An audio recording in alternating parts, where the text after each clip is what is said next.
St. Petersburg is an interesting city. I moved here in 1976.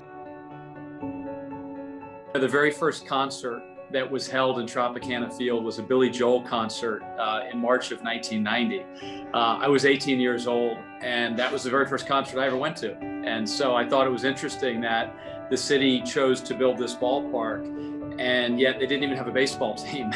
But if you look at the history of the site, what came before the Rays played baseball there, you had a thriving African-American community. You had dozens of Black-owned businesses, a dozen Black churches. All of those things were basically bulldozed with a lot of promises that got made and not a lot of promises that got kept.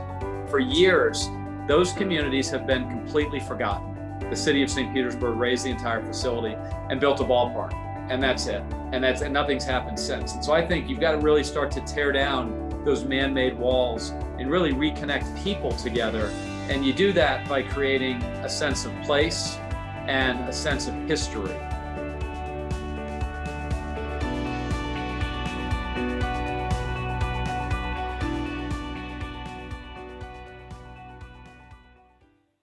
I think that Tropicana presents the opportunity for us to create an infill district to reconnect portions of St. Pete that were somewhat disconnected by the original construction of Tropicana Field.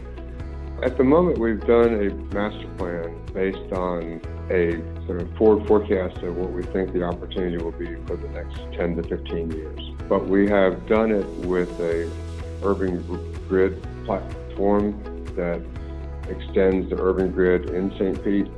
We've thought about the project or the site and the opportunity with and without the stadium. We, in general, think that the site benefits more by a redevelopment of the stadium.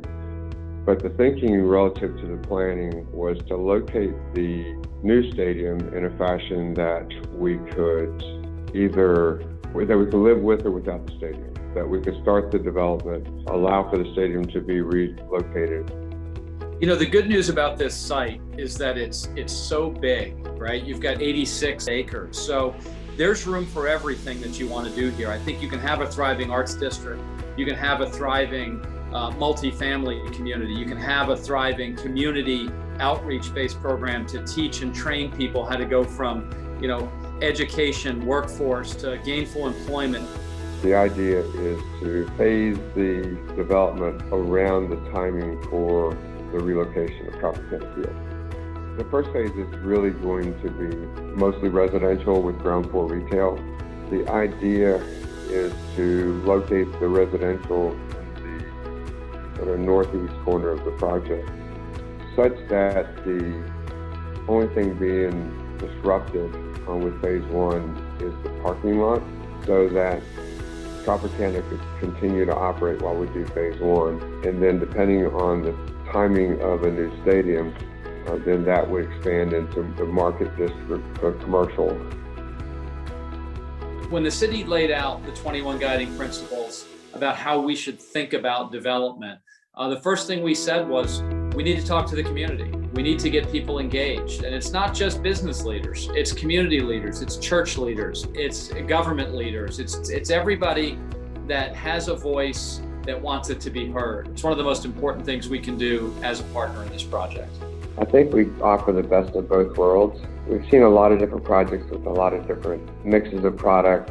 We have the ability, because we do office, hotel, and residential, that we have the ability to address all the product types, as opposed to having to bring in third-party partners to do any of that. So we offer one-stop shopping relative to what would occur here, and very, very strong local presence.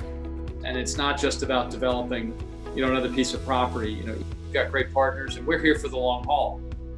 But secondly, it represents an opportunity beyond just development for our group. It represents an opportunity for us as citizens, not only developers, to really do something for the communities.